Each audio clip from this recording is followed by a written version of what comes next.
बढ़ते अगली खबर की ओर, जहां दुनिया भर में कोरोना वैक्सीन का इंतजार किया जा रहा है, तो वहीं अब प्लाज्मा थेरेपी को लेकर भी कई सवाल खड़े हो रहे हैं। दरअसल दुनिया भर में कोविड ट्रीटमेंट को लेकर एक समान प्रोटोकॉल फॉलो नहीं किया जा रहा।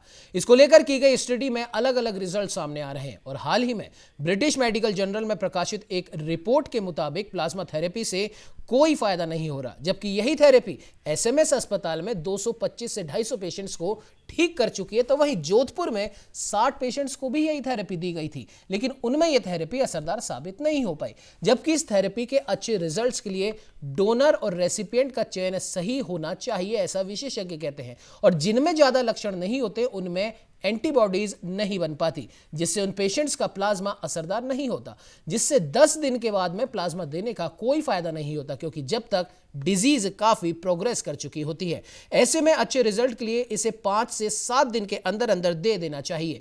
और साथ ही साथ आपको बता दें कि जिनमें एंटीबॉडीज अच्छे हों उन्हीं ठीक हुए कोविड पेशेंट्स का प्लाज्मा सबसे ज्यादा असरदार होगा।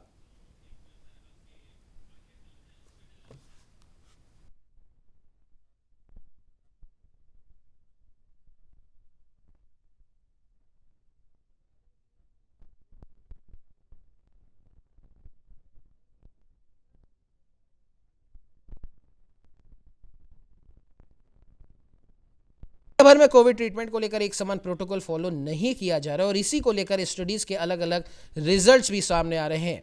हाल ही में ब्रिटिश मेडिकल जर्नल में प्रकाशित एक रिपोर्ट के मुताबिक प्लाज्मा थेरेपी से कोई फायदा नहीं हो रहा, जबकि यही थेरेपी राजस्थान की राजधानी जयपुर के सबसे बड़े अस्पताल एसएमएस में 250 से 250 पेशेंट्स को ठीक कर चुकी है। और इधर जोधपुर में 60 पेशेंट्स को यह थेरेपी दी गई, लेकिन उनमें यह असरदार साबित नहीं हो पाई। जबकि इस थेरेपी के बेहतरीन रिजल्ट्स के लिए डोनर और रेसिपिएंट का चयन सही होना चाहिए।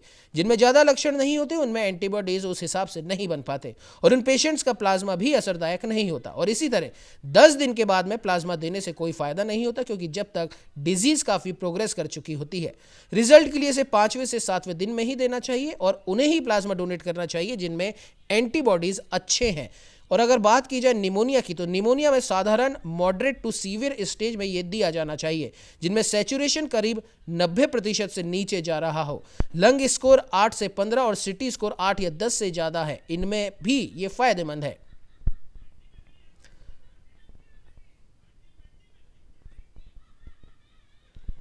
आपको बता दें कि कुछ पेशेंट्स बिना दवाइयों के भी ठीक हो रहे हैं। लक्षणों का ध्यान में रखते हुए दवाइयां दी जाए, ऐसा विशेषज्ञ और चिकित्सक कह रहे हैं। अन्यथा ज्यादा दवाइयों की टॉक्सिसिटी पेशेंट्स को नुकसान भी पहुंचा सकती है। कोविड के बारे में ये भी कहा जा रहा है, अलग अलग थ्योरीज इसमें सामने आ रही हैं और जाहिर सी बात है कई बार ऐसा देखने में आया है कि अगर कोई कोविड पॉजिटिव होता है तो उसके आसपास के जो लोग होते हैं उन्हें या तो आइसोलेट कर दिया जाता है या वो स्वयं अपने हिसाब से मेडिकल से जाके दवाइयाँ ले लेते हैं। तो विशेषज्ञ इसके लिए भी मना कर रहे हैं कि जब तक आपको कोविड के सिम्टम्स ना हो कृपया किसी भी प्रकार की दवाइयों से बचें। खैर, बात करें अगर प्लाज्मा थेरेपी की, तो इस पर ज़्यादा जानकारी के लिए हमारे साथ दिल्ली से ब्यूरो चीफ प्रशांत हमारे साथ में जुड़ चुके हैं। प्रशांत, कोविड को लेकर कई अलग अलग थ्योरी सामने आ रही हैं, अलग अलग देश क्योंकि इसके ऊपर रिसर्च लगातार कर रहे हैं और शायद यही वजह है कि अलग अलग चीज़ें आ रही है। और इसका जो इलाज करने की जो पद्धति है वो किसी देश में किसी शहर में तो कारगर है, लेकिन किसी दूसरे देश में वही पद्धति कारगर साबित नहीं हो रही। क्या कहना चाहेंगे प्रशांत? जी उमंग जी, देखिए हर देश, हर जगह की परिस्थिति, मौसम, हर व्यक्ति का जो उसका मेडिकल हेल्थ है वो अलग अलग होता है जी। आप एक ही दवाई हर व्यक्ति पर प्रयोग में नहीं ला सकते हैं। हर व्यक्ति के लिए आप देखिए वैक्सीन भी उसी हिसाब से दी जाती है। हो सकता है किसी की इम्यूनिटी पावर ज्यादा हो, किसी की कम हो, तो ये नहीं है कि आप एक ही डोज हर आदमी को दे सकते हैं। तो निश्चित रूप से हर व्यक्ति को डॉक्टर नहीं बनना चाहिए, डॉक्टरों की सलाह लेनी चाहिए, उसके बाद ही उसको इलाज शुरू करना चाहिए। हमें ये नहीं मानना चाहिए कि हमें कोरोना नहीं है या ये मान लें कि कोरोना है। तो देखिए अगर आप खुद ही सब तय कर लेंगे तो फिर डॉक्टरों की जरूरत कहाँ रह जाएगी, मेडिकल डिपार्टमेंट की जरूरत कहाँ रहेगी। तो निश्चित रूप से आप कोविड प्रोटोकॉल का पालन करें, 2 गज की दूरी का ध्यान रखें और सरकार जो दिशा निर्देश दे उनकी पालना करते हुए चिकित्सकीय परामर्श जरूर लें। खुद चिकित्सक बनने का प्रयास ना करें। जी उमंग जी।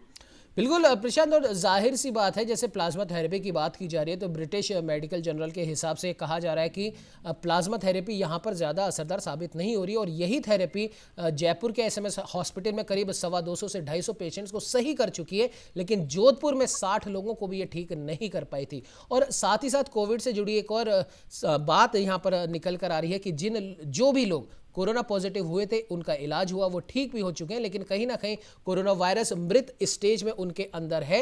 और हालांकि वो असर नहीं डाल रहा, लेकिन उसके बाद भी अगर उनका बार बार टेस्ट कराया जा रहा है तो वो पॉजिटिव निकल रहे। तो इन तमाम समस्याओं से कोविड पेशेंट्स भी जूझ रहे हैं। तो इसको लेकर क्या लगता है आपको कि कहीं पर कोई रिसर्च हुई है? देखिए उमंग जी, कोरोना को लेकर इतनी रिसर्चें चल रही हैं, इतनी भ्रांतियां हैं कि कुछ भी कह पाना किसी के लिए भी मुमकिन नहीं है जी। लेकिन अगर कोई व्यक्ति खुद वैज्ञानिक बन जाए या डॉक्टर बन जाए और कह दे उसे कोरोना है या नहीं है, तो निश्चित रूप से गलत होगा। देखिए पूरा विश्व उस समस्या से जूझ रहा है और उसकी वैक्सीन को तैयार करने में लग रहे हैं, लेकिन सबसे बड़ी बात है, पहला तो आप बचाव रखें, ऐसी जगह जाए नहीं जहां उम्मीद है कि कोरोना हो सकता है। दूसरी चीज कि आप ये नहीं मान सकते हैं कि जो चीज लंदन में कारगर हुई है वही दिल्ली में चलेगी, वही जयपुर या जोधपुर में चलेगी। आपको आपके डॉक्टर जैसे परामर्श दे, सरकार की जो गाइडलाइन है उसकी पालना करनी चाहिए। अगर डॉक्टर कहते हैं कि आपको आइसोलेट हो जाना चाहिए तो बिल्कुल आइसोलेट हो जाना चाहिए। डॉक्टर आपको जो सलाह दें उसको निश्चित रूप से माने, खुद की सलाह ना लें, क्योंकि हमारे देश में देखा गया है ये नीम हकीकों पर ज्यादा विश्वास करते हैं या सुनी सुनाई बातों पर। जी। और आजकल सोशल मीडिया का ज्ञान सबसे खतरनाक है जी। तो सोशल मीडिया के ज्ञान पर विश्वास ना करें, चिकित्सकीय परामर्श जरूर लें, डॉक्टर जो कहे वो माने, और वो भी आपके यहाँ का। जरूरी नहीं है आप लंदन के डॉक्टर का सोशल मीडिया पढ़कर उस पर यकीन करें। आपका डॉक्टर हो सकता है उससे बेहतर जानता हो, आप उस पर यकीन करें। जी बिल्कुल प्रशांत, आपने सही कहा, बिना चिकित्सीय सलाह के किसी भी प्रकार की दवाई लेना वो न सिर्फ कोविड बल्कि किसी भी बीमारी में कहीं से भी हम नहीं कह सकते कि एक अच्छा कदम होगा। फिलहाल खैर अब देखने वाली बात है, रिसर्च चल रही है अलग अलग कोविड के परिणामों के बारे में, और अलग अलग जो कोविड के बारे में दवाइयाँ दी जा रही हैं उनके बारे में। और इस बीच एक अच्छी खबर भी आई है कि कोविड की वैक्सीन ब्रिटेन में आ चुकी है और जल्द ही ये मार्केट में भी उतरेगी। फिलहाल इस खबर पर तमाम जानकारी देने के लिए आपका बहुत बहुत धन्यवाद। अब बढ़ते हैं अगली खबर की ओर। आपको